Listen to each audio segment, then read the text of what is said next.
Good morning friends, I am Vinay Kumar Singh from City Law College. In our today's video lecture, we are going to discuss our law paper Law of Torts. सबसे पहले हम unit 2 का syllabus देखेंगे। Unit 1 हम अपने previous lectures में complete कर चुके हैं। यूनिट 1 में हमने जो टॉपिक डिस्कस किए हैं वीडियो लेक्चर्स में वो हैं assault, battery, false imprisonment and malicious prosecution. आज से हम अपना यूनिट 2 का लेक्चर्स स्टार्ट करेंगे। यूनिट 2 का आज ये फर्स्ट वीडियो रहेगा। आइए सबसे पहले हम डिस्कस करते हैं यूनिट 2 का सिलेबस। यूनिट 2 के सिलेबस में कौन कौन से इंपॉर्टेंट पॉइंट्स हैं जो हम डिस्कस करेंगे आज के अपने इस वीडियो लेक्चर में।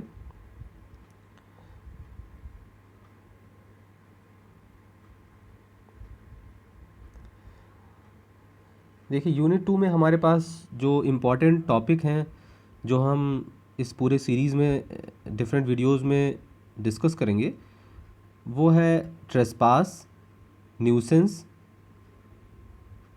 Trespass to land and goods, defamation, negligence, res ipsa loquitur, contributory negligence, strict liability और लाइबिलिटी विदाउट फॉल्ट। ये वो सारे मेजर टॉपिक्स हैं, इंपॉर्टेंट टॉपिक्स हैं जो हम अपने वीडियोस में डिस्कस करेंगे। आज ये यूनिट 2 का हमारा पहला वीडियो है, पहला लेक्चर है। कुछ क्वेश्चंस देख लेते हैं जो प्रीवियस ईयर के यूनिवर्सिटी के सेमेस्टर्स एग्ज़ाम में पूछे गए हैं आज तक यूनिट 2 से। यूनिट 2 से जो मेनली इम्पॉर्टेंट जो हैं वो 3-4 टॉपिक हैं जो बहुत ज़्यादा इम्पॉर्टेंट हैं। देखिए 2012 के पेपर में लॉन्ग आंसर टाइप क्वेश्चंस में जो पहला क्वेश्चन है वो है डिफमेशन के रिगार्डिंग,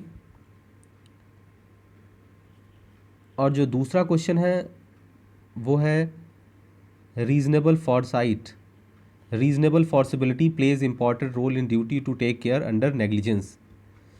यानी नेग्लिजेंस जो है ये लॉन्ग में आया है। शॉर्ट में तो बहुत सारे टॉपिक हैं ऐसे जो शॉर्ट इनसे बनते हैं। 2014 के पेपर में देखिए नेग्लिजेंस पूछा है और strict liability and absolute liability पूछा है लॉन्ग में। 2015 के पेपर में डिफमेशन पूछा है मेनली,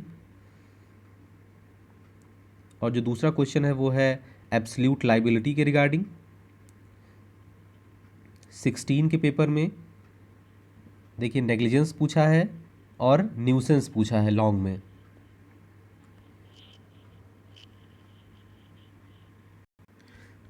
टू 2018 के पेपर में भी पहला क्वेश्चन जो लॉन्ग आंसर टाइप क्वेश्चंस में है वो डिफमेशन है। सेकंड क्वेश्चन जो है वो रेस इप्सा लेक्यूटर इसके रिगार्डिंग है, घटनाएं स्वयं बोलती हैं। इसको हम अपने किसी न किसी वीडियो लेक्चर में डिस्कस करेंगे इस टॉपिक को, बहुत इंपॉर्टेंट टॉपिक है लॉ का ये। 2019 के पेपर में देखिए पूछा है डिफमेशन पहला लॉन्ग क्वेश्चन, और दूसरा जो है वो न्यूसेंस को डिटेल में पूछा है। ठीक है, आइए जो आज का हमारा वीडियो लेक्चर है वो बेस्ड है स्ट्रिक्ट लाइबिलिटी पे। स्ट्रिक्ट लाइबिलिटी क्या होता है इसको हम डिस्कस करेंगे। हम देखेंगे अपने इस वीडियो लेक्चर में स्ट्रिक्ट लाइबिलिटी का मीनिंग क्या, रैशनल है स्ट्रिक्ट लाइबिलिटी के पीछे, क्यों स्ट्रिक्ट लाइबिलिटी का प्रिंसिपल इवॉल्व हुआ, कुछ केस लॉ देखेंगे इम्पॉर्टेंट। जस्टिस ब्लैकबर्न जिन्होंने 1868 में एक केस में स्ट्रिक्ट लाइबिलिटी के प्रिंसिपल को इवॉल्व किया था, उनका ओपिनियन देखेंगे। जो स्ट्रिक्ट लाइबिलिटी का प्रिंसिपल है वो किस केस लॉ पे बेस्ड है, उसी केस लॉ पे जिसमें जस्टिस ब्लैकबर्न ने 1868 में अपनी ओपिनियन दी थी, जहाँ से ये स्ट्रिक्ट लाइबिलिटी का प्रिंसिपल इवॉल्व हुआ था। वो केस लॉ था रेलेंट्स वर्सेस फ्लेचर का केस। इसीलिए इसको the rule of strict liability, कहीं कहीं इसको the rule of Rylands versus Fletcher कहते हैं, और कहीं कहीं इसको वाइल्ड बीस्ट थ्योरी के नाम से भी जाना जाता है। आज के इस वीडियो लेक्चर में जो एसेंशियल्स हम डिस्कस करेंगे उसको एक बहुत कंसाइज वे में पहले देख लेते हैं। कौन कौन से एसेंशियल्स होते हैं स्ट्रिक्ट लायबिलिटी के पीछे। जो पहला एसेंशियल है वो है some dangerous thing must have been brought by a person on his land. Strict liability के एसेंशियल्स में ये पहला और सबसे बेसिक एलिमेंट है कि कोई डेंजरस थिंग जो है वो डिफेंडेंट के द्वारा अपनी लैंड पर लाई गई होनी चाहिए। दूसरा क्या है, दूसरा इंग्रेडिएंट है, दूसरा एसेंशियल है द थिंग दस ब्रॉट और kept bye a person on his land must escape. जो भी वो डेंजरस थिंग लाया है अपनी लैंड पे या उसको रखा है उसने, उसका इस्केप होना चाहिए, वो वहाँ से बाहर निकलनी चाहिए। और थर्ड जो सबसे इम्पॉर्टेंट पॉइंट जो हम डिस्कस करेंगे वो ये है कि there must be non natural use of land. Non natural use of land से क्या मतलब है? Non natural use of land से मतलब है कि हमारी जो लैंड है उसका हम नेचुरल यूज़ कैसे कर सकते हैं। नेचुरल यूज़ का मतलब है कि नेचुरल यूज़ तब होगा जब हमारी लैंड है उस पर हम घर बना के रह रहे हैं नॉर्मली। और नॉन नेचुरल यूज़ कैसे होगा कि अगर हमने उस लैंड पे कोई हजार्डस फैक्ट्री लगा दी है, कोई हजार्डस सब्सटेंस रखा है, उस लैंड पे हम कोई एक्सप्लोजिव सब्सटेंस के रिगार्डिंग काम कर रहे हैं, एक्सप्लोजिव सब्सटेंस से, ये सब क्या है? ये सब non natural use of land है। एक घर है हमारा, अगर उस घर में हमारे एक सिलेंडर है, गैस का सिलेंडर जो होता है एलपीजी सिलेंडर एक है, तो ये नेचुरल यूज़ ऑफ लैंड है। लेकिन उसी हमारे घर में अगर 50 एलपीजी गैस सिलेंडर रखे हुए हैं तो क्या है ये non natural use of land हुआ। और गलती से अगर कहीं उस गैस से लीकेज हो जाती है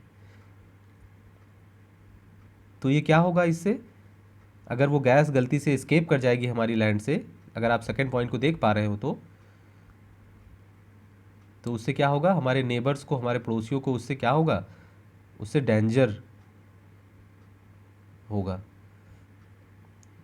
उससे उनको कोई लॉस हो सकता है।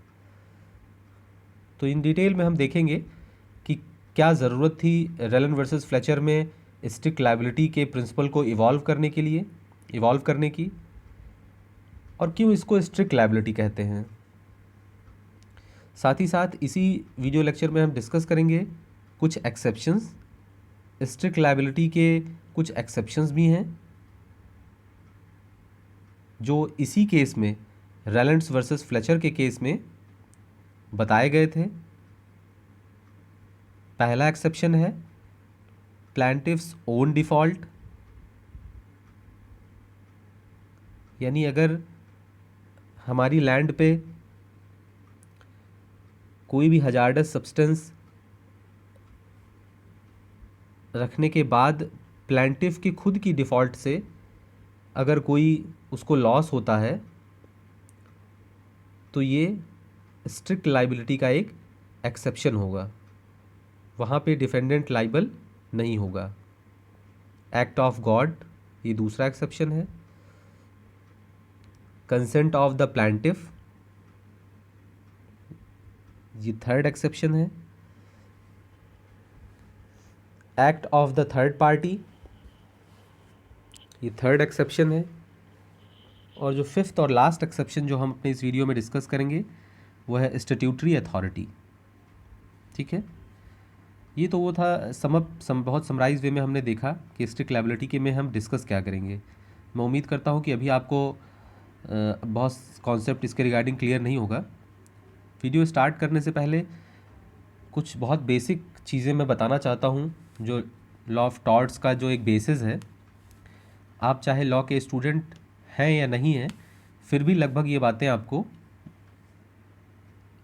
एक रैशनल पर्सन होने के नाते ज़रूर पता होंगी। हर व्यक्ति के कुछ हर व्यक्ति के अपने कुछ राइट्स होते हैं, हर व्यक्ति के अपने कुछ राइट्स होते हैं, और साथ ही साथ उन्हीं राइट्स को प्रोटेक्ट करने के लिए उसी के अपोजिट किसी न किसी पर्सन की क्या होती है, ड्यूटी होती है। यानी अगर हमारा कोई राइट है तो दूसरे पर्सन की, हमारे सामने वाले पर्सन की उसके रिगार्डिंग क्या है, उसकी ड्यूटी है, उसकी ड्यूटी है कि वो हमारे राइट को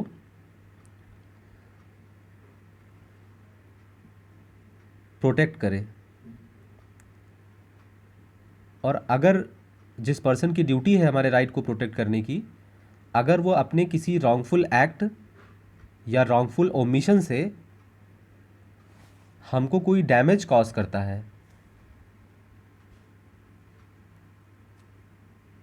तो वो पर्सन क्या होगा, वो पर्सन रिस्पॉन्सिबल होगा अपने उस रॉन्गफुल एक्ट या ओमिशन के लिए। और लॉ ऑफ टॉर्ट्स यहीं पे रेमेडी की बात करती है। रेमेडी कैसे? Unliquidated damages. ठीक है, तो लॉ ऑफ टॉर्ट्स में जितने भी टॉर्ट डिस्कस किए हैं, जितने भी टाइप ऑफ टॉर्ट्स, वो सब क्या हैं, वो सब फॉल्ट बेस्ड लाइबिलिटी की बात करते हैं। वो सब किसकी बात करते हैं? वो सब फॉल्ट बेस्ड लाइबिलिटी की बात करते हैं। यानी अगर आपने कोई गलती की है तो आप उसके लिए रिस्पॉन्सिबल होंगे, आप गलती करोगे तो आप भरोगे। लेकिन क्या आपको पता है कि लॉ ऑफ टॉर्ट्स में ही कुछ ऐसी लाइबिलिटीज़ डिस्कस की गई हैं जो नो फॉल्ट थ्योरी पे बेस्ड हैं? जी हाँ, लॉ ऑफ टॉर्ट्स में दो ऐसे तरह की लाइबिलिटी की बात की गई है जो नो फॉल्ट थ्योरी पे बेस्ड हैं। उसी में से पहली लाइबिलिटी है स्ट्रिक्ट लाइबिलिटी, जिसके रिगार्डिंग एक बहुत ही समराइज वे में हमने अभी डिस्कस किया था, स्ट्रिक्ट लाइबिलिटी। और जो सेकंड वन है वो एब्सोल्यूट लाइबिलिटी की बात। जो स्ट्रिक्ट लाइबिलिटी है ये यूके का प्रिंसिपल है, इंग्लैंड का प्रिंसिपल है, जो 1868 में इवॉल्व हुआ था रैलेंड्स वर्सेस फ्लेचर के केस में। जो एब्सोल्यूट लाइबिलिटी का प्रिंसिपल है वो इंडियन ओरिजिन है। जस्टिस पीएन भगवती ने MC Mehta versus union of India के केस में एब्सोल्यूट लाइबिलिटी के प्रिंसिपल को इवॉल्व किया था। तो ये एब्सोल्यूट लाइबिलिटी का प्रिंसिपल हम अपने सेकेंड वीडियो लेक्चर में देखेंगे कि एब्सोल्यूट लाइबिलिटी इसको क्यों कहते हैं, कितना ये अलग है स्ट्रिक्ट लाइबिलिटी से। जस्टिस पीएन भगवती ने क्या अपनी ओपिनियन दी थी इस केस में, MC Mehta versus union of India में। ठीक है, आइए आज हम अपना आज का जो रैलेंड वर्सेस फ्लेचर का केस है 1868 का, इसको डिटेल में डिस्कस करते हैं। The rule laid down in Rylands versus Fletcher is generally known as the rule in Rylands versus Fletcher और rule of strict liability because of the various exception to be applicable of this rule. It would be preferable to call it the rule of strict liability rather than the rule of absolute liability. मैंने अभी बात की थी कि अपने second video lecture में हम discuss करेंगे कि स्ट्रिक्ट लाइबिलिटी का जो प्रिंसिपल है वो एब्सोल्यूट लाइबिलिटी से कैसे डिफरेंट है।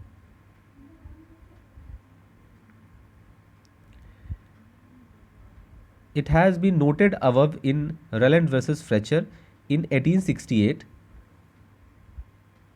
The House of Lords laid down the rule recognizing no fault liability. No fault liability क्या होती है? No fault liability के बारे में मैंने अभी आपको बताया था, जहाँ पे आपकी कोई गलती नहीं है उसके बाद भी आप रिस्पॉन्सिबल होंगे लॉ ऑफ टॉर्ट्स में। जहाँ पे आपकी नेग्लिजेंस या आपने कोई रॉन्गफुल एक्ट या ओमिशन नहीं किया है, उसके बाद भी प्लांटिफ को अगर कोई डैमेज होता है तब भी आप रिस्पॉन्सिबल होंगे। ये होती है नो फॉल्ट लायबिलिटी। ठीक है। It has been noted above in Rylands versus Fletcher in 1868 the House of Lords laid down the rule recognising no fault liability. The recognised rule was strict liability even if the defendant was not negligent, or rather even if the defendant did not intentionally cause the harm। जैसा कि मैंने अभी बताया था आपको, even if the defendant did not intentionally cause the harm or he was careful, he could still be made liable under the rule। he could be still made liable under the rule। ठीक है। आइए बहुत आसान words में हम Rylan versus Fletcher को के case को डिस्कस कर लेते हैं। इसके फैक्ट्स क्या थे। रेलन और फ्लेचर जो होते हैं वो पड़ोसी होते हैं, एक दूसरे के नेबर होते हैं। जो रेलेंट्स होते हैं इनके लैंड पे कुछ माइंस होती हैं, और जो फ्लेचर होते हैं इनकी लैंड पे एक मिल होती है। फ्लेचर क्या करते हैं, फ्लेचर अपने उस मिल को एनर्जी देने के लिए उस पर एक रिजर्वायर बनवाते हैं, और उस रिजर्वायर को बनाने के लिए उन्होंने कुछ इंडिपेंडेंट कॉन्ट्रैक्टर्स और कुछ इंजीनियर्स को ये काम सौंप दिया। जब वो इंडिपेंडेंट कॉन्ट्रैक्टर्स और इंजीनियर्स वो रिजर्वायर बना रहे होते हैं, उसी समय वो ऑब्जर्व करते हैं कि कुछ माइन शाफ्ट्स जो होती हैं जो उस लैंड पे उनको मिलती हैं, लेकिन उन्होंने उन पे ध्यान नहीं दिया, उनको कवर अप नहीं किया। जब फ्लेचर का वो रिजर्वायर बनके तैयार हो जाता है और उस रिजर्वायर में जब पूरा पानी फिल किया जाता है, जब पानी उसमें भरा जाता है, तो उन्हीं माइन शाफ्ट से होते हुए वो पानी जो होता है वो रेलेंट्स के कोल माइंस पे पूरा भर जाता है। तो यहाँ पे रेलेंट्स जो होते हैं वो फ्लेचर पे केस करते हैं। तो फ्लेचर कहते हैं कि ये जो वर्क था ये तो हमने इंडिपेंडेंट कॉन्ट्रैक्टर्स को दिया था, और इंडिपेंडेंट कॉन्ट्रैक्ट्स के किए गए वर्क के लिए मैं रिस्पॉन्सिबल कैसे हो सकता हूँ। लेकिन नहीं, यहाँ कोर्ट ने फ्लेचर को रिस्पॉन्सिबल ठहराया था और स्ट्रिक्ट लायबिलिटी का प्रिंसिपल इवॉल्व किया था। और इस स्ट्रिक्ट लायबिलिटी के प्रिंसिपल के जस्टिस ब्लैकबर्न ने 3 एसेंशियल्स बताए थे। वही 3 एसेंशियल्स जो हमने ऊपर शॉर्ट में डिस्कस किए थे। द फर्स्ट वन इज, आपकी उस लैंड पे क्या होना चाहिए, कोई डेंजरस थिंग होना चाहिए। जैसे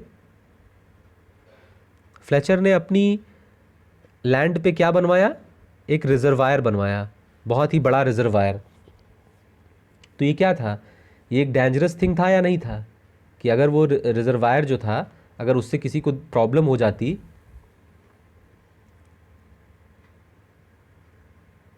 साथ ही साथ ये क्या हुआ कि non natural use of land भी हुआ। दूसरा क्या एसेंशियल्स हमने देखा था कि इस्केप होना चाहिए, उस डेंजरस थिंग का वहाँ से इस्केप होना चाहिए उस लैंड से। ठीक है, अगर ये 2 चीज़ें हैं तो डिफेंडेंट की लायबिलिटी क्या होगी, प्राइमा फसाई लाइबल होगा, प्राइमा फसाई वो रिस्पॉन्सिबल होगा। ठीक है, simply stated the rule of strict liability makes the defendant liable for accidental harms caused without any intention and negligence on his part. In other words, sometimes the law recognizes no fault liability।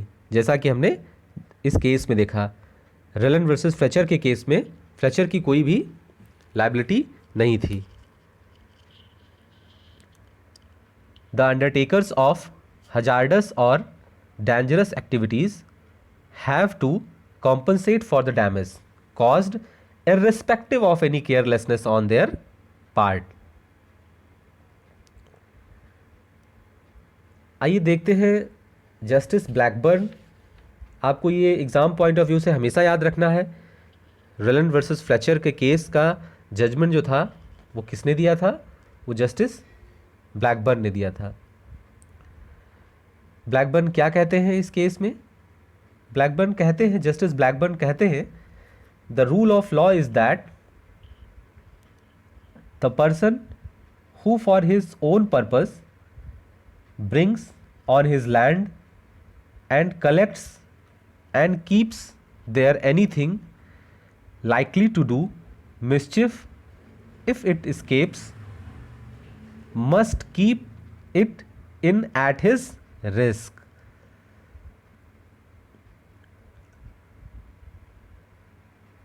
And if he does not do so is prima facie answerable for all the damage which is the natural consequences of its escape. ठीक है, तो ये justice Blackburn ने अपनी Rylan versus Fletcher के case में अपनी opinion दी थी। आइए कुछ और देखते हैं कि रेलन वर्सेस फ्लेचर के केस में क्या इवॉल्व हुआ था।